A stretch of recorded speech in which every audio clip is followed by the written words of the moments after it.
இந்த ஒரு ஈரான் இஸ்ரேலுக்கு வந்து மாறி மாறி மோதிக்கிறாங்க. ஆனா ஒருத்தர்கிட்ட ஆயுதங்கள் அதிகமா இருக்கலாம், ஒருத்தர்கிட்ட குறைவா இருக்கலாம். அப்படி அவங்கவங்க கிட்ட என்னென்ன ஆயுதங்கள் மாதிரி எல்லாம் இவங்க வந்துட்டு இந்த ஒரு ஒரு ஒரு போருக்காக வந்து ரெடி பண்ணியிருக்காங்க அப்படின்னு பார்க்கும்போது, இந்த பகை வந்து 2024ஆம் ஆண்டு அக்டோபர் 1ஆம் தேதி இஸ்ரேல் மீது ஈரான் நடத்திய ஏவுகணை தாக்குதலுக்கு பிறகு தீவிரமடைஞ்சிருக்கு அப்படின்னு சொல்றாங்க. ஈரான் தாக்குதல்ல இஸ்ரேல்ல இதுவரைக்கும் பாத்தீங்கன்னா 24 பேர் உயிரிழந்திருக்கிறாங்க. அது மட்டும் இல்லாம 100 பேருக்கு மேல காயமடைந்திருக்காங்க அப்படின்னும் அந்த நாட்டு அதிகாரிகள் தெரிவித்திருக்காங்க.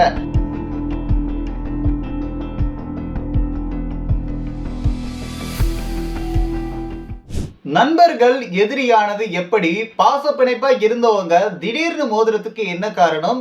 இதுக்கு பின்னாடி இருக்கக்கூடிய காரணங்கள் என்னென்ன? என்ன நடந்துச்சு அப்படின்றத விவரமா பார்க்க போறோம். நான் என்ன சொல்றேன்னு புரியல. இஸ்ரேல் ஈரானுடைய போருக்கு என்ன காரணம்? இவங்க 2 பேரும் இந்த அளவுக்கு மோதிக்கிறதுக்கு என்ன காரணம்? அப்படின்ற மாதிரியான பல விஷயங்களை நம்ம இன்னைக்கு இந்த ஒரு வீடியோல பார்க்க போறோம். இதற்கு ஒரு 5 கேள்விகள் முன்வைக்கப்படுது. அந்த 5 கேள்விக்கும் 5 பதில்கள் இந்த ஒரு வீடியோல தான் பார்க்க போறீங்க. வாங்க வீடியோக்குள்ள போகலாம். நான் உங்க விஜய் நிர்மல். என்னன்னா மத்திய கிழக்கு பிராந்தியத்துல எதிர் துருவங்களாக இருக்கக்கூடிய இஸ்ரேலும் ஈரானும் கடந்த சில நாட்களாகவே பாத்தீங்கன்னா ஒருத்தங்க மீது ஒருத்தங்க மாறி மாறி தாக்குதல் நடத்தியும் வராங்க. இதுக்கு முக்கிய காரணம் என்ன? இந்த நாடுகளுக்கு மோதல் வந்து நீடிக்கிறதுக்கு என்ன காரணம்? இந்த நாடுகளுடைய பலன் தான் என்ன? இப்படி அவங்க வந்துட்டு இந்த அளவுக்கு கோவப்படுறதுக்கு என்ன காரணம்? இதுக்கு முன்னாடி ஓரளவுக்கு நல்ல ரிலேஷன்ஷிப்ல இருந்த இந்த நாடுகள் வந்து திடீர்னு மோதுறதுக்கு என்ன காரணம்? அப்படின்ற மாதிரி ஒரு 5 கேள்விகள் முன்வைக்கப்படுது. அந்த 5 கேள்விகளுக்கும் 5 பதில்கள் வந்துட்டு இந்த ஒரு வீடியோல பார்க்க போறோம். ஃபர்ஸ்ட் கேள்வி என்ன அப்படின்னா, இவங்க வந்து நல்லா க்ளோஸா தான் இருந்தாங்க. திடீர்னு இவங்க மோதுறதுக்கு இந்த நாடுகள் மோதுறதுக்கு என்ன காரணம் அப்படின்னு பாத்தீங்கன்னா, 1979ஆம் ஆண்டு ஈரான்ல இஸ்லாமிய புரட்சி நடைபெறும் வகையில இஸ்ரேலும் ஈரானும் வந்துட்டு நட்பு நாடாக தான் இருந்திருக்காங்க. அதுக்கு அப்புறம் தான் வந்து பாத்தீங்கன்னா ஈரான்ல அமைந்த அரசு வந்துட்டு இஸ்ரேல எதிர்ப்பதையே தன்னுடைய சிந்தாந்தத்தின் முக்கிய பகுதியாக கருதி இருக்காங்க. இஸ்ரேல் வந்துட்டு இருப்பையே வந்துட்டு ஈரான் வந்துட்டு அங்கீகரிக்கல அப்படின்னும், இதனால இஸ்ரேல் ஈரானை தன்னுடைய இருப்புக்கான அச்சுறுத்தலாக பார்க்கிறாங்க அப்படின்னும் லெபனியா ஷியா பிரிவு ஆயுத குழு வந்து பார்த்தீங்கன்னா ஹெஸ்புல்லா மற்றும் காசாவில் ஹமாஸ் மற்றும் ஏமன்ல ஹீதி உள்ளிட்ட ஆயுத குழுக்களுக்கு ஈரான் வழங்கக்கூடிய ஆதரவை தனக்கான அச்சுறுத்தல்களாகவும் இஸ்ரேல் நம்புறாங்க. இதுவே இந்த மோதலுக்கு ஒரு முக்கிய காரணமா அமைஞ்சிருக்கு அப்படின்னு சொல்றாங்க.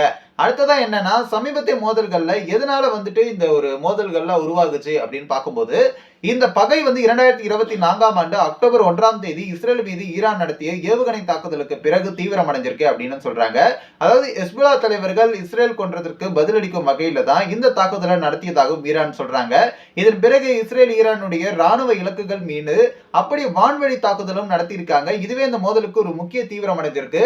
ஜூன் 13ஆம் தேதி வந்து பாத்தீங்கன்னா ஈரானுடைய அணுசக்தி கட்டமைப்பு மற்றும் ராணுவ இலக்குகள் மீது இஸ்ரேல் தாக்குதல் நடத்தியிருக்காங்க. அதுக்கு பிறகு வந்து பாத்தீங்கன்னா இந்த 2 நாடுகளுக்கும் வந்துட்டு ஒரு மாதிரி நல்ல ரிலேஷன்ஷிப்ல பரஸ்பரமான ஒரு ரிலேஷன்ஷிப்ல இருந்தவங்க திடீர்னு மோதுறதுக்கு இதுவே ஒரு முக்கிய காரணமா அமைஞ்சது அப்படின்னு சொல்றாங்க. அடுத்ததா என்னன்னா, ஈரான் ஏவுகணையை இஸ்ரேல தாக்கியது உண்மையா அப்படின்னு ஒரு கேள்வி வைக்கப்படுது. அதுதான் இரு நாடுகளுக்கு இடையே தற்போது நடைபெற்று வரக்கூடிய மோதல்ல ஈரான் அதிகமான பாதிப்புகளை எதிர்கொண்டிருந்தாலும் கூட ஈரானுடைய ஏவுகணைகளை இஸ்ரேல் தாக்கியிருப்பதும் குறிப்பிடத்தக்கது. ஈரான் தாக்குதல்ல இஸ்ரேல்ல இதுவரைக்கும் பாத்தீங்கன்னா 24 பேர் உயிரிழந்திருக்கிறாங்க. அது மட்டும் இல்லாம 100 பேருக்கு மேல காயமடைந்திருக்காங்க அப்படின்னும் அந்த நாட்டு அதிகாரிகள் தெரிவித்திருக்காங்க. இஸ்ரேலுடைய ஹைப்பா நகர்ல குடியிருப்பு பகுதி ஒன்றின் மீது தாக்குதல் நடத்தப்பட்டதை இஸ்ரேல் காவல்துறையினரும் தற்பொழுது உறுதி செஞ்சிருக்காங்க. அடுத்ததியா சமீபத்துல மோதல்ல கொல்லப்பட்டிருக்கக்கூடிய ஈரான் தலைவர்கள் யார் யார் அப்படின்னு ஒரு கேள்வியும் வைக்கப்படுது. அதாவது இதுல நிறைய பேர் அதாவது நான் ஏற்கனவே சொல்லியிருந்தாமே இதுல நிறைய பேர் இறந்திருக்காங்க. இதுல வந்துட்டு தலைவர்கள் யாராவது கொல்லப்பட்டிருக்காங்களா அப்படின்னு கேட்டீங்கன்னா, இஸ்ரேல் நடத்திய சமீபத்தில் வான்வழி தாக்குதல்ல ஈரானுடைய பல உயர்மட்ட ராணுவ தலைவர்கள் கொல்லப்பட்டிருக்காங்க. ஈரான் புரட்சிகர காவல் படையினுடைய IRGC தளபதி ஹுசைன் சலாமி மற்றும் அதன் உளவு பிரிவு தலைவர் முகமது கசேமி மற்றும் ராணினுடைய ஆயுதப்படையின் தலைவர் முகமது பகேரி உள்ளிட்டவரும் கொல்லப்பட்டிருக்காங்க. இஸ்ரேல் உளவுத்துறையான மொசாட் மற்றும் ராணின் அணு விஞ்ஞானிகளுடைய இருப்பிடத்தை கண்டறிய உதவி இருக்கு அப்படின்னும் தன்னுடைய நாட்டின் 6 அணு விஞ்ஞானிகள் கொல்லப்பட்டிருப்பதாகவும் ஈரான் வந்துட்டு தெரிவிச்சிருக்காங்க. கடைசியா வைக்கப்படுறது என்னன்னா, இந்த ஒரு ஈரான் இஸ்ரேலுக்கு வந்து மாறி மாறி மோதிக்கிறாங்க. ஆனா ஒருத்தர்கிட்ட ஆயுதங்கள் அதிகமா இருக்கலாம், ஒருத்தர்கிட்ட குறைவா இருக்கலாம். அப்படி அவங்கவங்க கிட்ட என்னென்ன ஆயுதங்கள் மாதிரி எல்லாம் இவங்க வந்துட்டு இந்த ஒரு ஒரு ஒரு போருக்காக வந்து ரெடி பண்ணியிருக்காங்க அப்படின்னு பார்க்கும்போது, இஸ்ரேலை விட அப்படி வந்துட்டு பூகோள ரீதியாக ஈரான் பெரிது அப்படின்னும் சொல்றாங்க. ஈரான் கிட்டத்தட்ட பார்த்தீங்கன்னா 90 மில்லியன் மக்கள் தொகையை கொண்டிருக்காங்க. இது இஸ்ரேலுடைய மக்கள் தொகையை விட 10 மடங்கு அதிகம் அப்படின்னும் சொல்றாங்க. அதாவது நாட்டு அளவுல ரொம்பவே குறைவு தான் அது அப்படின்ற மாதிரியும் சொல்றாங்க. ஈரான் ஏவுகணைகள் மற்றும் ட்ரோன்கள் தயாரிப்புல அதிக முதலீடும் வந்து செஞ்சிருக்காங்க. தன்னுடைய வான் பாதுகாப்பு அமைப்புகளையும் போர் விமானங்களையும் மேம்படுத்தியிருக்காங்க. ரஷ்யா வந்து பார்த்தீங்கன்னா மேம்படுத்துவதில் உதவுவதாகவும் நம்புறாங்க. Su-35 போர் விமானங்களையும் S-300 வான் பாதுகாப்பு ஏவுகணை அமைப்புகளையும் ராணுவத்திற்கு வந்து ரஷ்யா வழங்கியிருக்காங்க. யுக்ரைனுக்கு எதிரான போரில் ரஷ்யாவுக்கு ஈரான் வழங்கிய ராணுவ உதவிக்காக ரஷ்யா இந்த ஆதரவை அளிப்பதாகவும் நம்புறாங்க. அது மட்டும் இல்லாம இஸ்ரேல் உலகின் மேம்பட்ட விமானப்படைகள்ல ஒன்றையும் கொண்டிருக்கு. சர்வதேச மூலோபாய ஆய்வுகளுக்கான நிறுவன ISS அறிக்கையின்படி வந்து பார்த்தீங்கன்னா இஸ்ரேலு கிட்ட F-15, F-16 மற்றும் 5ஆம் தலைமுறை F-35 ஸ்டெல்த் ஜெட் போர் விமானமும் இதுல வந்துட்டு அவங்க கிட்ட இருக்கு அப்படின்னு சொல்றாங்க.